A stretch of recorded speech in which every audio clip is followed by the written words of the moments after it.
Welcome to another episode of the Sovereign Envoys, a podcast about incredible topics with credible evidence. And your host, Gabriel, and Theory. And Theory. Oh, there you go. And today we are going to talk about something that happened to me, which is kind of the catalyst for the entire life of searching. I've been researching, you want to call it paranormal, I guess, for 30, I would say all my life. Say 28 years if you want to talk about my first sighting. But I mean, they were few and far between, but they always piqued my interest, and then I had other interests and thought processes that kept me on that pathway, and it's been a long, lonely pathway, but thanks to the internet now and subreddit RUFOs, I'm beginning to find Yeah, and I'm beginning to find a group of people that I can really click with, and I'm hoping to cater to people who are able to be as I would say Interested. Interested, and they do their research too about these topics. I've had a lot of conversations with these people over the last few months, and they've kind of restored my hope in trying to untangle this ball of naughty yarn that is the phenomenon, as I call it, because there's no one way to call it by any name.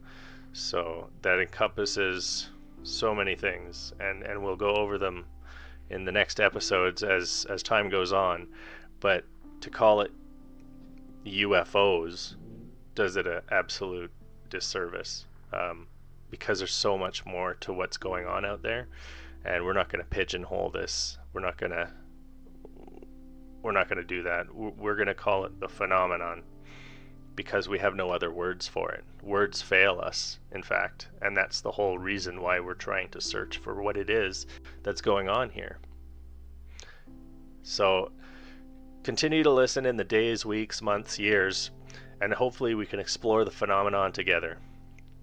That being said, Today I'm under the gun from Theory, who likes to he does some good research up on the subreddit, and since I wasn't just gonna sit here and yammer on about my experiences, I thought it would be best if I was interviewed by someone, and that would give us a little bit of experience for when we have people to interview in the future. Yeah, and just to be clear, I'm not taking like a Corbell type role here where I'm just trying to promote his story. Gabriel gave me explicit permission to ask him difficult questions and to take a skeptic view on his story. So I'm going to ask him some difficult questions. And so first of all, I don't even know what you're going to ask, right? Yeah, exactly. I haven't even told you the questions, so this is going to be a harder interview for you than it is for me. I don't know about that, but have you been thinking about it? Have you been like sitting there going, I'm going to ask him this? I mean, not really, but I wrote a few down. Okay, so how about should I give you the breakdown from when I was like 8 to like the last, because there was 3 main sightings that I had that have to deal with like things in the sky, basically. Yeah, give us the breakdown. Yeah, okay, so like and it was always during the day. Okay. So one time when I was in grade 2 or 3, I think it was 2. No, it must have been 3. Yeah, one time when I was in grade 3, it was during recess, so it was about 9:15 in the morning, and you know your memories after that long, they get really fuzzy. But I remember this one because it's kind of what got me interested in the whole thing, and what really clicked, and you'll understand why when I finish this part. So I was lying on my back looking up at the sky and the clouds.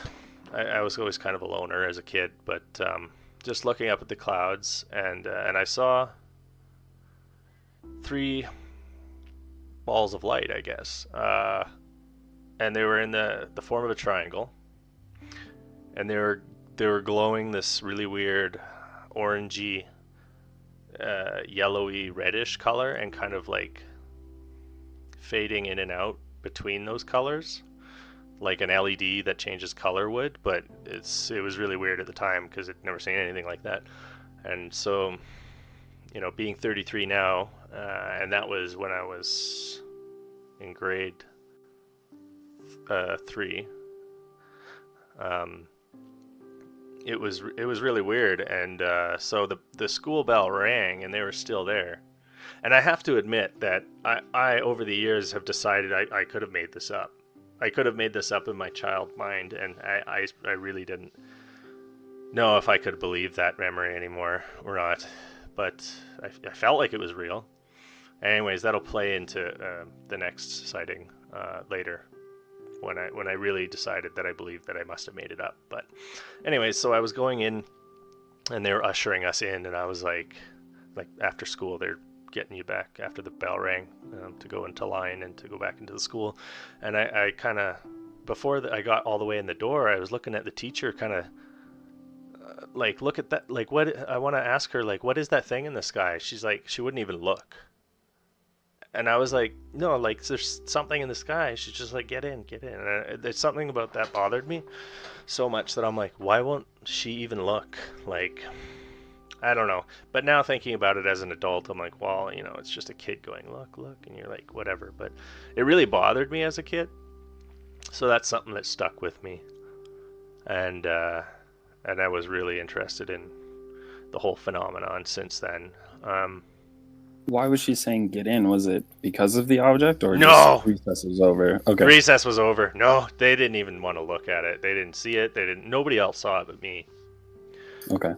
It was really high in the sky. It was like above the clouds, but it's like it was there. I don't know. It's almost like I felt like it knew. I don't want to say I felt like it knew I saw it, but I don't know. There was something weird, and it's such an old memory that it feels like something's not off, but like it's such a old memory, but it's not vague. Mm-hmm. But it feels made up now. It feels like I made it up. So Yeah. But for it to be that memory that started everything, I'm like, I couldn't have made it up. It's what started everything. Why would I be searching for all this stuff and have made that up? Like, memories And don't. what did it look like? It just looked like 3 balls and like 3 hovering lights in a triangle Okay. shape, like the classic, like if you'd see it at night, like those triangles that have a light on each point, but it was during the day. There was nothing in between it. It was just lights, like balls, hovering balls. As far as I remember, they weren't maneuvering at all, although I think later on I tried to convince myself that they were, but I don't want to. Okay. Yeah. And then what about your second experience? That happened in 2008. That one was profound. All right. So that was bizarre. That was, I came home from work, and there was nothing odd about the way I came home from work. In fact, I was listening to, loud, heavy music on the way back home, driving. And then when I got home, still being interested in this stuff, involved in this stuff. I remember reading some stuff from Stephen Greer, and I know a lot of people don't know what to think of him. I still don't. But I read a lot of stuff about people trying to meditate to contact whatever, UFOs or whatever. And like, that Yahweh guy. And even though it's like a lot of these guys are just batshit crazy. But I thought at the time, I was like, well, like, whatever. I started to really, just in my mind, I was like, I really am believing that I made that up, the first one. So I was like, well, whatever. And I had really was ready to give up. I was like, I'll do this one thing, and what's the worst that could happen? So I went through the meditation. There's a certain specific, like, methodology to go through it. Like I shared with you, he has it on his site too, and he explains some stuff about it. And I just kind of did it without expecting anything, without expectation, without even hoping too much for anything to happen, and just kind of was just like, okay, I'll try, whatever. I just went into a deep meditation. 40 minutes felt like 10 minutes. I guess I was, meditating for a while, and I got into that zone where maybe whatever happens when your brain is in that zone. And I mean, I could go over the procedure if you want. Like, Yeah, tell us everything you did. Well, you can read it up in his site. He tells you exactly what you do, but I've been able to repeat it once the year after on the anniversary and get something, which I'll talk about after quickly, but I was never able to repeat it again. So I don't know what I'm missing. I don't know if it's just like a telephone call. You phone somebody and they pick up or they don't pick up, or, I have no idea. But basically you go into like try and quiet your mind so that you don't have any thoughts. And that's a really difficult thing for people to do, A. And B, you start to try and basically show where you are, like by zooming out from where you are, as if imagine there was like a pinpoint on you on Google Maps and you zoomed out visually. So you're not thinking with words, but you're just kind of thinking in pictures and zooming out where you are, and then zooming out where you're from, as if you were zooming out Google Maps all the way. And then you kind of pinpoint yourself on the third planet from the sun, and then where the sun is generally in the galaxy, and you just kind of you open like an invitation, which is like, I think there's a specific order you have to do it in. It's been a while, and I should really get into trying to do it again, because it's kind of the Hail Mary. If it works, it works. If it doesn't, I don't know. It should work again, but I think I'm missing something, and that's what I'm trying to work on. It has a lot to do with self-honesty, and it's like they can read your mind. It's like they know you better than you know yourself. If this stuff works, they have some kind of technology that can tap into what you are thinking. And if that's possible, there are fMRIs out there that can tell you what you've decided before you know that you've made a decision, just by putting someone in an fMRI, which is a functional magnetic resonance imaging, which reads your like your synaptic relay in your brain, the connectome. So it'll be able to tell you what you've decided before you're aware of what you've chosen. I think it was up to 6 seconds, or maybe that's pushing it. Maybe it's a few seconds, but definitely whatever they have is so far beyond what we have, that they can do this at a distance. If what I saw was real, which it absolutely was. Anyways, so you do that. So you zoom out. So you put this kind of this intent that you want to, you have to be respectful about it, because you're not contacting aliens, quote unquote.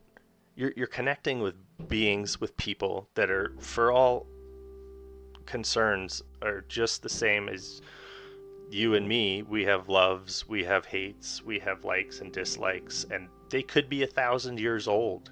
So if you're not, respectful and honest, and don't just want to see them for the entertainment value, like, just think of it like, someone said it like this, and I think it's really, it hits home. If you do this, pretend like you're in your grandma's house when you try and talk to someone.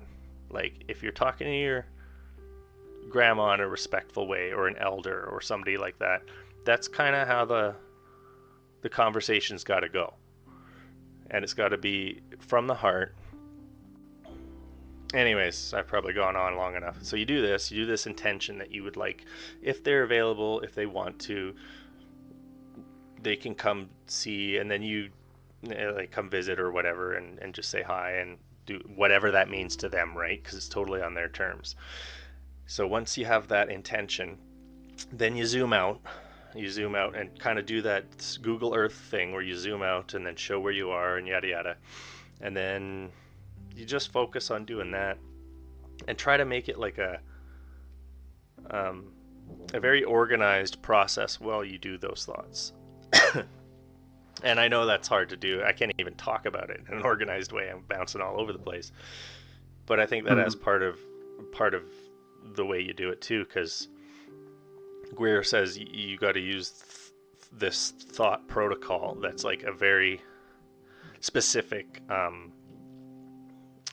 It's like if thoughts are like a flashlight. It's like you're turning it into a laser and guiding it, and being very, very focused. So did you do the exact same protocol the third time, and then what happened that time? Yeah, I did the exact same protocol, and I got a different vehicle. It wasn't a vehicle; it was probably more of a drone. But it was. So can you tell us the difference between the two?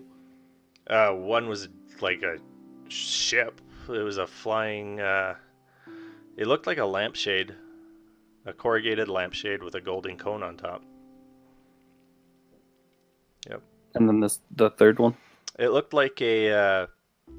I thought it was a grocery bag at first, but it was flying up and against the wind and in a really weird, slow way. It was not dancing like a bag, but it was about the size of a white grocery bag, at least from the distance that I saw it, possibly larger. But it looked like that. Time. Yeah, hold on. It looked like that, but like, so it was like a ball shape, but it was almost like a skin, like it was all white, and there was like a half ball shape, like moving under the skin of the ball, the main ball. I don't know how to explain that. Okay, maybe you could try to draw a picture or something too. It'll just look lumpy. It just it's just like it was a half ball. And imagine if you just like had a sphere with like a half sphere smashed into it, and then you made it completely perfectly smooth, and then you had the half ball like slowly gliding on under the surface of the skin. And so it looked really weird. The first time, did you have any sort of meditation or any of that zoom out stuff that you talked about with the second two? No. Okay. So is there any doubt in your mind that what you saw could have been just your mind making it up? So for example, after the long meditation, is there any chance that it could just be a self-induced hallucination that would explain why maybe other kids or your teacher didn't see it? And then also, that one maybe. Did you look? Okay, that one maybe. Yeah. Did you check to see if any of these dates were reported by others? Like, did they appear in the news, or have you been able to search that date? That's incredibly hard. Okay. That's incredibly hard. First of all, because I don't know, I was in grade 3 for the first one. The second one, I have tried. Nobody. It's like you don't. You tell people about it. The cops didn't know what to do with it. First of all, they said I talked to. Well, here's the thing. So that ship showed up for a full 3 seconds. It popped in where my eyes were focused. After the meditation, I was just looking super relaxed, looking just at the sky, kind of not trying to focus on anything, but just. There was one thing, I was so relaxed that I was seeing, and I can still do this, but when you really relax and you relax the focus in your eyes, there's sparkles that you can see. I don't know how else to explain it. They're sparkles, and you can control these with like your concentration, and they look like I don't know. They look like they corkscrew like infinitely fast. They're just zillions of them, and it's like I've heard some people explain them like, oh, that's just the blood vessels in your eyes. Maybe a reason why I can control them. Sure, I can see that as a plausibility. Then again, on the absolute opposite side of the spectrum, I've heard some people call it prana, which is energy, whatever that means. And another alternative option is somebody said that these were photons that you could see when you're really relaxed or something. Now, they seem to be more visible in natural light. So it's possible they're photons. Or it's possible that that's what kind of light you need in order to reflect them off the blood vessels in your eyes. But that kind of soft focus, if you can see those sparkles, you know you're kind of getting into a point where if you can see those sparkles, you can start to focus on kind of being able to play with them. And this isn't nothing magic. It's just if that's a thing that you're aware of, there's another tool in your tool belt. I don't know how else to explain it. And this sounds crazy. I know it does. But if anybody knows about the sparkles, let me know. So I just Googled it, and it says they're called phosophenes, and phosophenes are the moving visual sensations of stars and patterns we see when we close our eyes. They are thought to be caused by the inherent electrical charges the retina produces even when it is in its resting state. Could be. Yeah, could be. So, yeah, I never looked it up, but could be. So anyways, I was looking at those, and I was just relaxed, and it's really relaxing when you get to the point where you can see those. Oh, my eyes were opened, by the way, when I was seeing those. Okay. Not closed. I don't see them when they're closed. Mm-hmm. So anyways, and it's not like stare directly into the sun either. It's more like, don't stare into the sun. The sun was behind me, actually. It was 4:30 in the afternoon, so I just got home from work, and the sun was behind me. I was looking out east, and I was looking up at about, I don't know, like 45 or 45-ish degrees up, and just relaxed looking at those things, and all of a sudden that ship, I guess I would call it a ship or a craft, it was a corrugated lampshade shape. It was coppery silvery, but not either one or the other. It kind of had a weird, it looked metallic, but it wasn't flat copper, wasn't flat silver. It was a weird color, kind of both. It looked like it had been around a while, like it wasn't a brand new vehicle. But I could be wrong. It could just be the way it looks. I don't know. And about how far away was it? I have no idea. I'm not a trained observer for that. But if you stick your thumb out in front of your face with your arm extended, my thumb could cover it up. Just barely. So I'm thinking, I don't know, maybe a kilometer or two, or maybe 3 or 4. But if you go on Google Earth and you want to look up Calgary, you can go check out Norfolk Road and 64th Ave to Deerfoot City, and that's about how far it was, I'm guessing. Okay. So I'm guessing like anywhere from 1 to 5 kilometers. I don't even know how to assume. I can't assume that I know how far that is.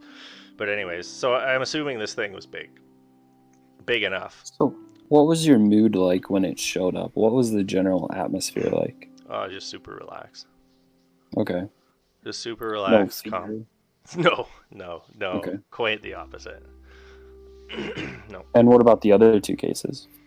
They're always just kind of like, it's like, just relax, man. Like, I'm just chill, and way less stress than in like your normal average every day. So it's just like a stress is not there, and everything's kind of chill. And when I saw it, I was like, oh my god, like thank you for showing up. Like, I was really grateful. I think I bowed as a sign, because I knew they wouldn't just pop into where I was looking just by accident. I think it worked, right? I was like, are they fucking Asian worked. or kings, or why are you bowing to them? Just to say thank you. Just respect. Okay. I don't know. I hate to ask, but were you under the influence of anything at any of these occasions? I probably had a small puff of weed, but all 3 times? No, not when I was a kid, and not the 3rd time. Okay. But I'm talking like less than the one-shot hooter. No. I don't even take a full draw on that, and that's like a fraction of a. Yeah, I really don't like weed anymore. I don't even smoke it anymore. But that's why I'm trying to get it to happen again without the stuff. You know what I mean? And everybody's like, oh, you should try ayahuasca. I'm like, nah, man, I'm trying to do this legit. Like, I don't want to have anything to do with it. I want to do it proper, like you would if you visited your grandma, kind of thing. So what happened after the third case? The third case? Nothing. After, I mean, didn't you say that you had something fly over you? That was the second. No, I mean after the third one, or was it after the second one? Yeah, the second one was in 2008. The third one was in 2009, a year after on the anniversary, pretty much on the But anniversary. you told me that you had a helicopter with a strobe light come after you. 3 days later. Was that after the second one? Yeah, so after the second one, a helicopter, a black Apache helicopter with tinted windows. Okay, I'm in Canada. We don't have Apaches. And I've never heard of an Apache or any aerial vehicle with tinted windows. Mm-hmm. Okay. It also had an acoustic dampener on the blades. I didn't even know that was a thing. I didn't even know that was a thing that you could do to cancel out noise. This thing flew from a private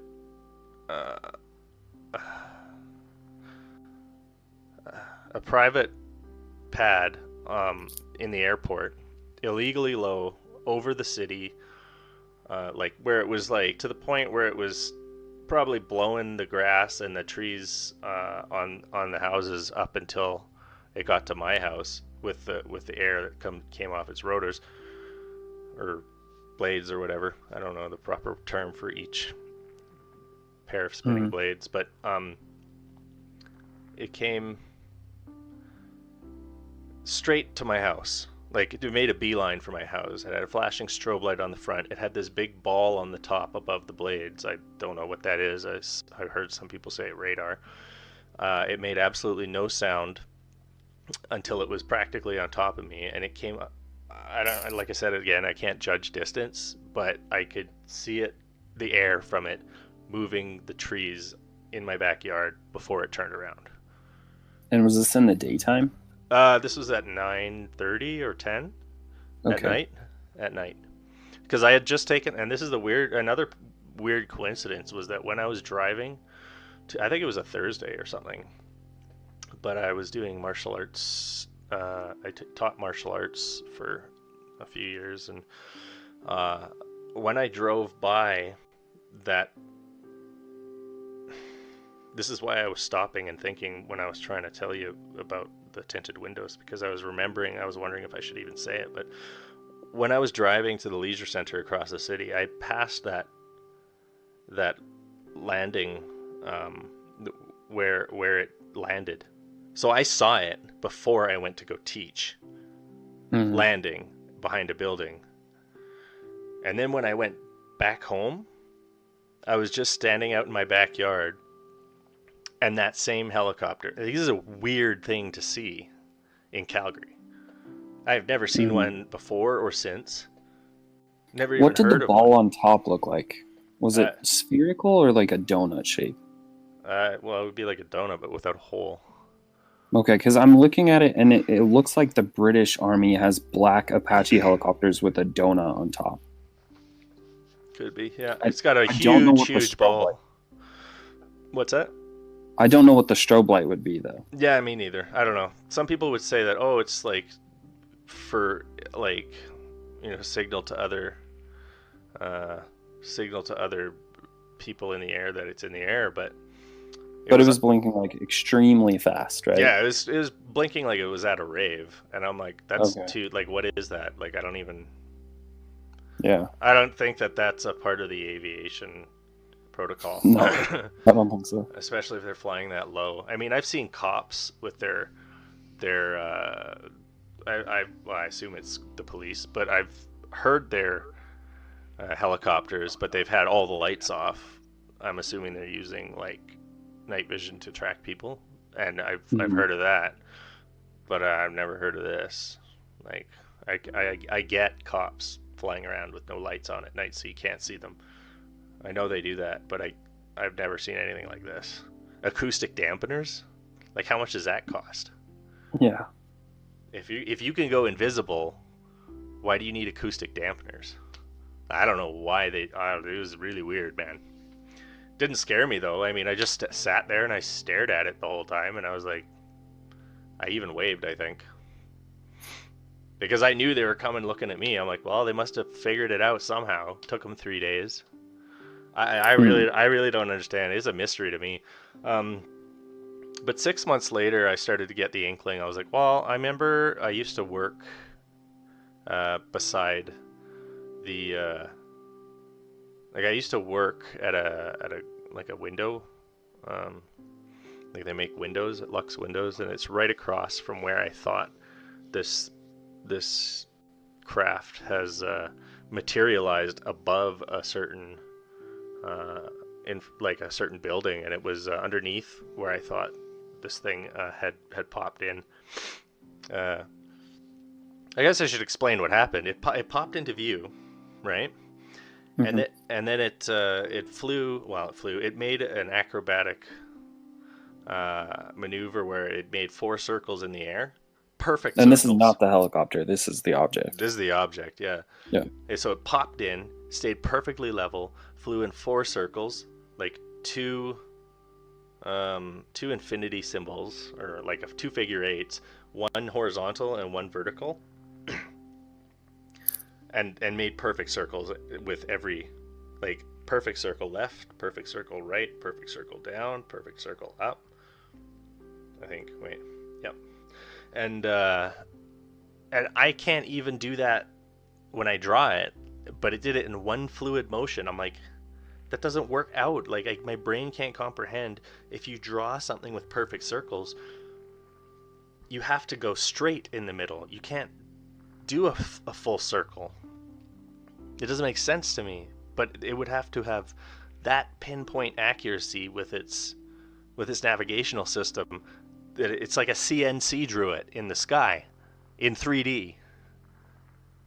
That's not possible. That's not possible in our wildest dreams unless they're using some incredible fucking technology. Mm-hmm. There's that too. So what do you think they are? And then when they, well, hold on. And it stopped where it started, and when it disappeared, it faded out slightly slower than it appeared. So it popped in, but when it faded out fast, but it faded out slow enough that it looked like you could see like a frame, like under a skin a little bit. And I don't know. And the golden cone thing on top, it looked like it had some kind of, like, something inside it, like a filament. It wasn't glowing like a light, but it has some kind of, like, something inside it. And it was glowing, but it wasn't, like, bright. And I don't think it was meant to, like, be a light source or anything. And the last thing I guess I could say is that it didn't reflect light. Like, looking towards the airport, because it appeared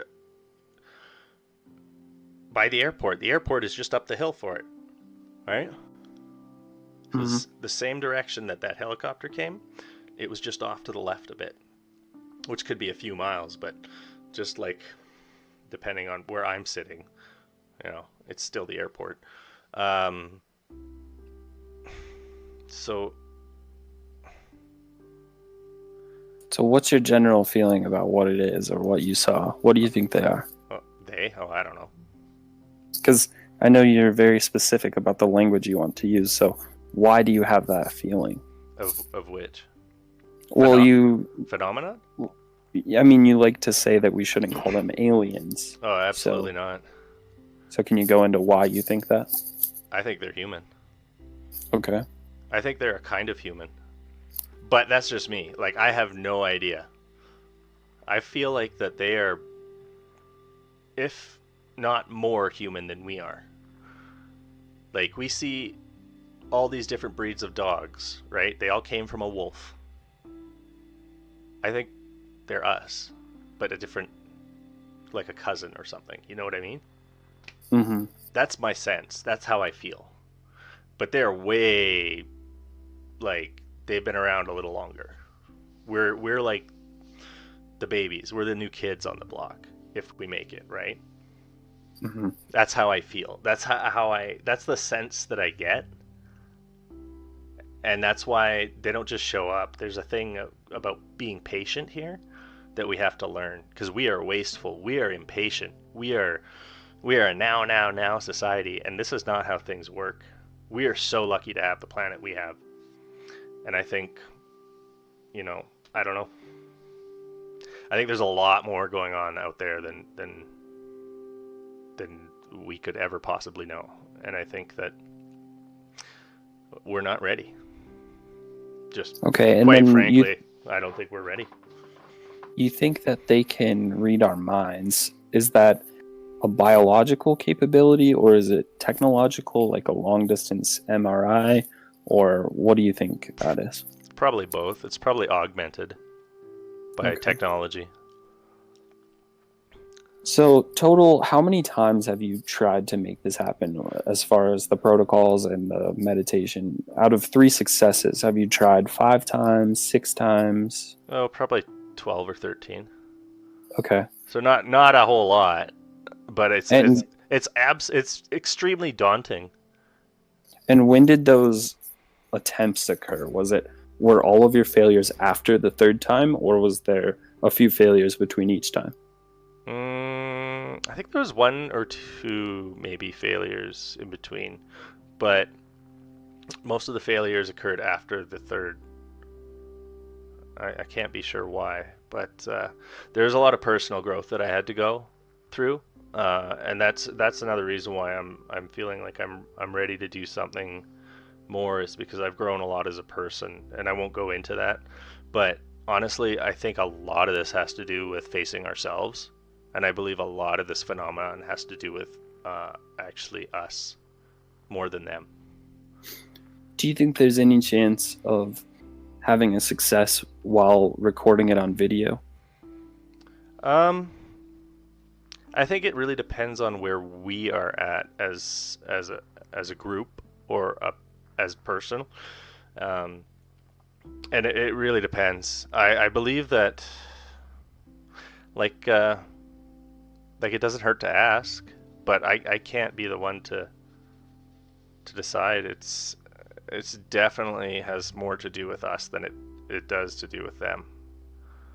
What's your feeling about that Yahweh success where he had the craft show up while he was on the news, and it was, pretty far away, but do you think that was just a coincidence, or do you think that was actually him doing it? Oh, it's hard to say. It's hard to say. He could have had a few successes and then decided that he was going to throw balloons up there and then try to keep it going. Because I don't think it has anything. I don't think that they're going to come on whim. But then again, there's people, I guess, that go out there and do Greer's thing, and apparently every time they go out, it works, which doesn't seem to be the case with me. So I guess I'm doing something wrong. I mean, I'm totally honest about this. Like, I'm not a perfect person by any stretch, but if I'm anything, I'm honest, and that's the way I'm going to keep it. Because I want to pull everybody that I can, like, with me. And when I mean that, I don't mean like in a cult kind of way, but like I wanna show you, not show you what's possible. It's like I just want to make you aware of what aspects can be like variables in the phenomenon that you might want to think about. So a lot of it is personal growth as a person. And I think too that you're more credible than Yahweh or even Greer just because you're not charging money for this information. I mean, if you can really do it and you want to help other people do it, there's no reason why you should charge money for that knowledge or that information. Right. Well, I mean, if you're trying to put out a movie and I don't know, it's everybody has their own ideas, but where I'm coming from in my personal journey here, I guess, would be what I would say about money is that no, I'm not going to charge you money to tell you what I know. Never. Why? But what I would want money for is if I could get bunch of people that are way better at researching than me and that would want to work with me to find the right people that are trying to do things like, well, like that guy Deep was trying to get technology that could do things to maybe possibly reverse engineer these things. What I would do with money is I would put my money where my mouth is, and I would let the money talk. That's what I would do. I would invest in the people that I believe are the closest to finding things out that we might be able to use to get ahead, and I would invest in them or help them in any way possible, with information, with whatever. I don't care. I'm not a business guy, and I'm told that, that's a stupid thing to do in business, but I believe in if we find the right people to help and they pay it forward for humanity in some way, then 30 years of my life researching this stuff hasn't been wasted. Because right now I feel like 30 years of my life has been totally wasted. And I think the only way that I can kind of redeem myself is if I help push this forward. And it doesn't have to be because I need it to be right. It's more because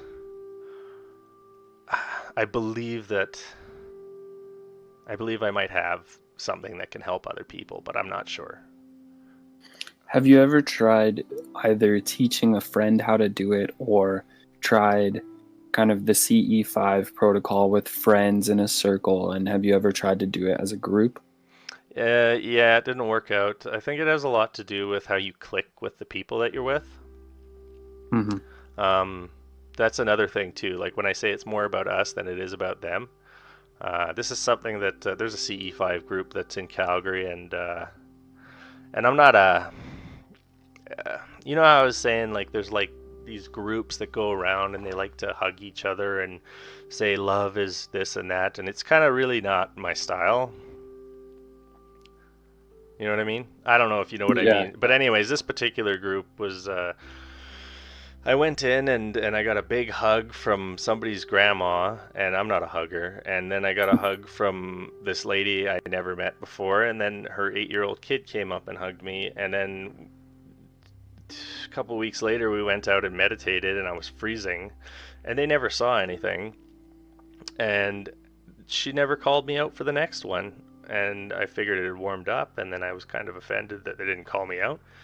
And then she said that I have to do some work to open my heart, whatever that means. So, and I understand that this whole like process of meditation, it has a lot to do with your body.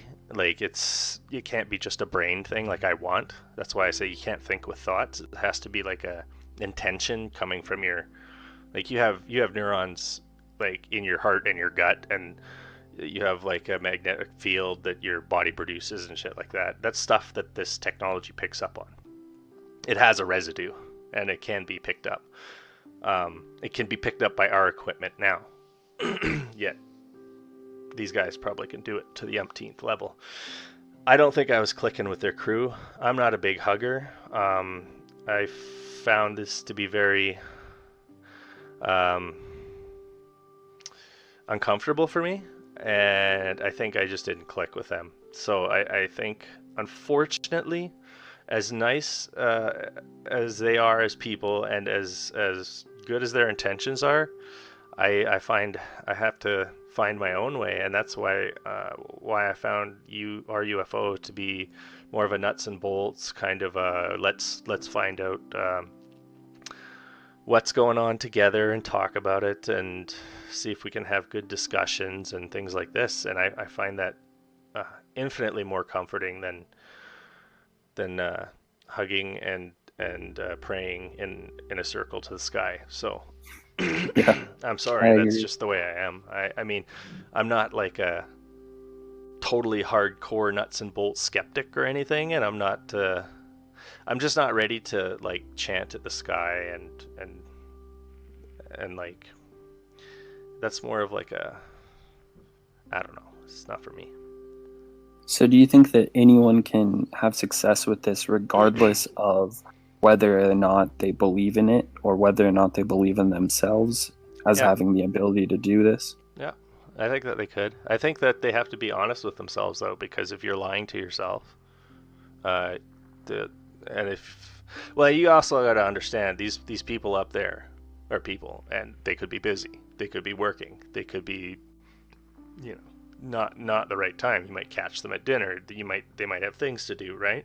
I don't know if there's a team dedicated just to finding people that are trying to figure this out, but I do believe that they are trying to show the people that do catch on to this that this is a real thing, to encourage you. This is why I'm still talking about it. I'm like, I saw something 11 years ago, but I know what the hell I saw was real, and if I can teach anybody else how to do it, then we're one step further to trying to understand what's going on with this phenomenon. And that's were why I you use that word. skeptical yourself Yeah, the that first was time? the first time, like when I was a kid. Or the second time, were you skeptical then? Yeah, I was ready to call it quits. I was ready to believe that I was just making this shit up my whole life, and that maybe I'm just like damaged. Maybe I'll try this, and if you know, I'm cool with it. If I'm nuts, then I'm nuts. But and All it right, so just that's why it was weird, because it just so happened that somebody heard me and they're like, I don't know, because if they didn't show up, I would probably I would be fine with just giving up, I guess. But I all didn't. right, so just a few more questions. What do you think our attitude should be towards them? I mean, you mentioned that they might be showing up to encourage us or to make their presence known, but how do you think we should view them in a general sense? Oh, just the same as you do, like with people. They're strangers. But strangers can be a threat, right? They can, but it depends where you're walking. Okay. Like if you're walking around in the wrong part of town with a knife in your pocket, maybe you have a knife in your pocket for a reason. But if you use that knife in your pocket, maybe 4 other people are going to jump you. Right? Mm-hmm. So at the same time, how often do you need to deal with people like that? Are you talking about people from the future or people with knives? Oh, okay. Like, listen. Either way, very infrequently. Listen, they're people just like you and me. They might think differently. They might have completely different cultures. But, you know, the guy trying to rip you off when you buy a car, and the whoever trying to get something from you for nothing, like trying to make you a raw deal, if they're people from the sky, it could be the same, right? Like, there's sleazeballs no matter where you go. Yet there are also people like, you know, like your grandma, and people like your best friend and whatever. And there's strangers like that everywhere. There's the best of people and there's the worst of people everywhere. I don't think you can judge them as them. I think they're people just like us. So where do you think that they came from? Do you think that they originated on Earth or in a different dimension or a different time? Oh fuck, I don't know. Okay. I couldn't even guess. And then lastly, just any final thoughts or closing statements? What is the message that you'd like to share with your story? Just that anyone can do it, or to not be afraid? No. Something's going on, and someone knows. Like, something's going on with someone from somewhere else, and someone from here knows. Because I did that shit, and something showed up. Someone showed up. And then 3 days later, one of us showed up. So we know what's going on in a, you know. So I think that as what I want to bring to people's attention is that somebody is in the know that's one of us. That's a group of people, that's us. I think it's time for us to do our best to try to weed out the disinfo. Because there's so much of it. Let's just see if we can be honest with ourselves, because we know there's disinfo people and they're not helping. And I don't mean just like pointing fingers at anybody. I mean like like the blacklist on UFO theater that's like calling people out for their garbage that's just filling everything, and it's just making this whole phenomenon a joke. It makes everything infinitely harder, and it's very difficult to be honest with yourself when you don't have the right information. You don't really know where to go. Yeah. Right? So from now on, can they come to your podcast and share their story there? Oh, well, I'm gonna be Because here. that's why I did it. I'm gonna I be. mean, I think it's important to share your story. Yeah, that's my story. So, I mean, there's probably little bits and pieces that I was missing or whatever, but um, let's see if I can think about any, but not off the top of my head. Um, but I think that, well, first of all, we're not alone. Second of all, I don't know everything, but I'm going to be honest about it.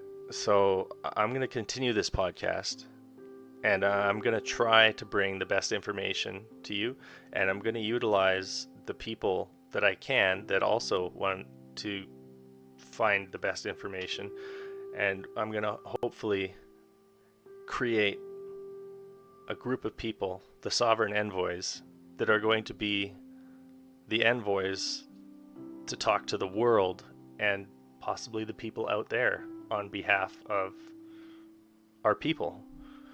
Because if we can weed out the disinfo, then maybe we can be the first ones to have a clear conversation with ourselves. That means all the people that are on the inside with the secrets, possibly. I mean, it's not completely impossible. Maybe it's secret for a reason, which is fine, but maybe we can start to have an honest dialogue, because I do not think that the government is covering things up maliciously. I do not believe that the military is off on a tangent to destroy the world or take it for themselves. There could be people that are thinking like that, but it's definitely not most of us. Yes, we're wasteful. Yes, we're messy as a species. We can work on that. But I think it's good that we acknowledge it and work on it together, rather than sweeping it under the carpet. And then, once we clean up our house, we can invite the neighbors. You know what I'm saying? As sovereign envoys of our own planet. Yep. That's what I'm hoping for. I hope they come over. They're probably already here. They're just peering over the fence, right? Peeping Toms. Ooh. All right. So anything else? I guess we went a little long. I think our next formats are going to try to keep it to about 30 minutes. So I guess this was a special episode. Yeah. That was good. Thanks again for sharing your story. Yeah. Is there anything else you can think of asking, or have you ever seen anything? I have not. No? You know, honestly, 2 or 3 days ago, I think I might have seen something, but it's nothing anywhere near as exciting as your story. It's always exciting. You don't get hit with a ton of bricks right away all the time. Sometimes and a lot of it sounds weird, but a lot of times like information can come in like almost synchronicities. It feels like almost that this reality is not maybe what we think it is. Like maybe there's some kind of extra level to this phenomenology. Like, I don't know how to explain it, but synchronicities are kind of like a real thing, not just all made up by the brain, but you know. But Yeah. we could talk about that later. That's just as a tangent that I won't go on today. All right. So is there anything else you want to add? No, I just want to thank, I want to thank Kiwi Bonga for making the Discord.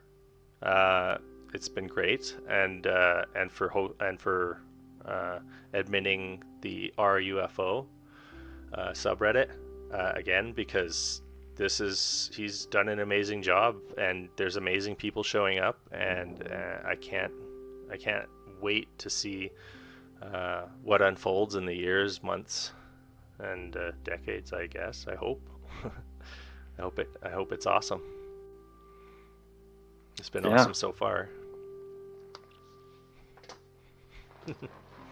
So what's your outro? What do you say at the end of every video? What did you say at the beginning of that? This is Oh, it's classified. oh, what was it? Incredible topics with credible evidence. Oh, I thought you were gonna. I was like incomprehensible. No. Incredible topics with Credible evidence. That's sick. Okay. All right. So that was Theory, and I'm Gabriel. Theory what is it? QED. TheoryQED on Discord at RUFO. That's I think the Discord general chat. Come visit us on Reddit at r/UFO. I'm Gabriel of Calgary. r/Gabriel of Calgary. Anyways, this has gone on long enough. Yeah, we're gonna have to edit this down. All right. Okay. Good job, man. Yeah. Thanks again. All right. I'll see you guys next week. Cheers. Cheers.